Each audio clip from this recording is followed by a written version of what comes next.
మొన్నటి డిఎస్సీలో సర్టిఫికేట్ అయిపోయింది. ఉన్నది ఒక పోస్ట్, ఏమొస్తుంది? ఉన్నది ఒక పోస్ట్. ఎంత చదవాలి, ఎంత కష్టపడాలి? ఖచ్చితంగా మా బీఈడి సంబంధించిన ఉద్యోగాలు మాకు ఇవ్వాల్సిందే. ఇవ్వకపోతే మాకు వేరే దిక్కు లేదు. ఇప్పటికీ 2020 సంవత్సరాలు తెలంగాణ ఉద్యమం పేరు మీద 20 సంవత్సరాల జీవితం నాశనం అయింది. ఇప్పటికైనా ఈ ప్రజాప్రభుత్వం కాబట్టి ఖచ్చితంగా మమ్మల్ని ఆదుకోవాలి. మా ఉద్యోగాలు మాకు చేయాల్సింది. రాష్ట్ర ప్రభుత్వం మరి ఉద్యోగాల విషయాలు ఆలోచించే ప్రయత్నం చేయాలి. చేయకపోతే ప్రజాపాలన ప్రభుత్వం అని మేము అనుకుంటున్నాం. కాబట్టి మా యొక్క బాధలు, మా యొక్క ఓస ప్రభుత్వం తీసుకోవాల్సింది. మీ పరిస్థితి చూస్తే దాదాపు ఇన్ని సంవత్సరాలు అని ఇప్పుడు బస్ ఏం చేయాల్సి జాబ్ చేస్తాం, మళ్ళీ కోచెస్ అట్లాంటివి అనేది ప్రస్తుతానికి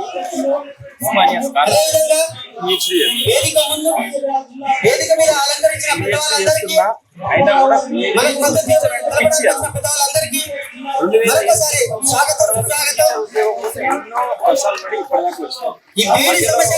తెలంగాణ బీఆర్ఎస్ పార్టీ అరకొర జాబులు అప్పుడు లేవు, జీరో. అది జనగామ జిల్లా జీరో. కాబట్టి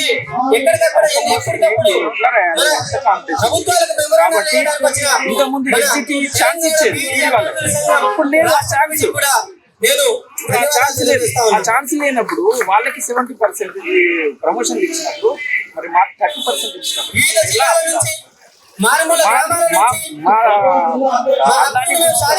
పెడితే మరి ఎట్లా కదా? కాబట్టి ఎస్జిటి పోస్టులు 100% వాళ్ళకి రిక్రూట్ చేస్తున్నారు. ఎస్జిటి పోస్ట్ మరి వాళ్ళకి మళ్ళీ వాళ్ళ ప్రమోషన్ 70%. అంటే మరి బీఈడీలు ఎడుకోవాలి. మరి బీఈడీ ఎందుకు తీసేయండి? మొత్తం బీఈడీ లేకుండా వాళ్ళకి ఇచ్చేయండి.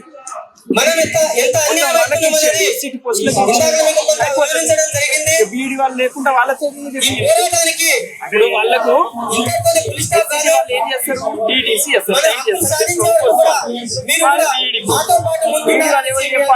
హైయర్ సెక్షన్ చెప్పాలి.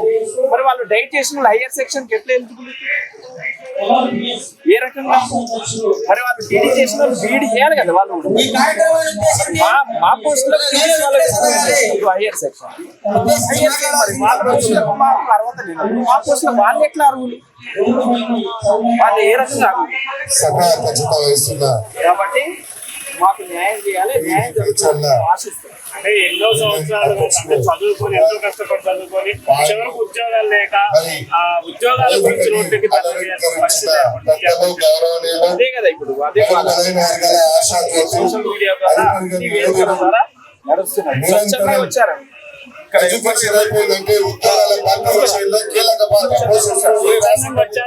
మనసులో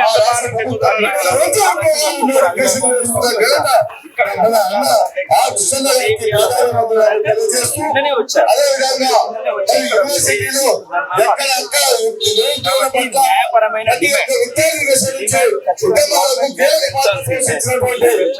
కళ్యాణ్